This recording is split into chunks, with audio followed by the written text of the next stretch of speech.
老机器如何使用我们的角度头 ？Hello， 大家好，我是石佳。接下来我将用这一台3轴设备给大家做一个演示，如何安装我们这个角度头。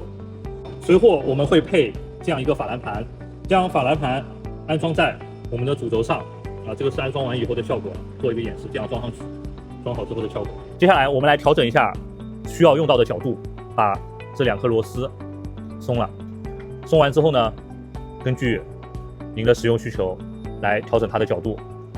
好，当调到所需要使用的角度以后呢，把螺丝锁紧。接下来我们把这个定位销压到底，锁紧这个螺母啊，一定要锁紧。好，现在这个定位销呢是压下去的状态。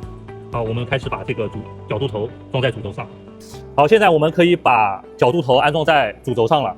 那么首先这个销孔啊，这个销要对应法兰上面的这个销孔，我们对好位置。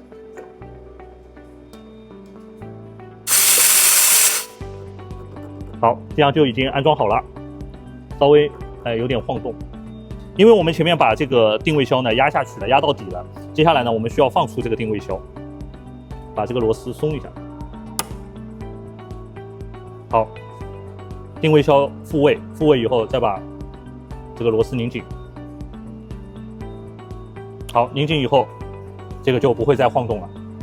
这样我们的角度头就安装完成了。那么根据您需要的角度啊，您可以自由的像我刚刚演示的那样，您自由的调节，这样就可以对材料的侧边进行加工。安装方式就是这么简单，您学会了吗？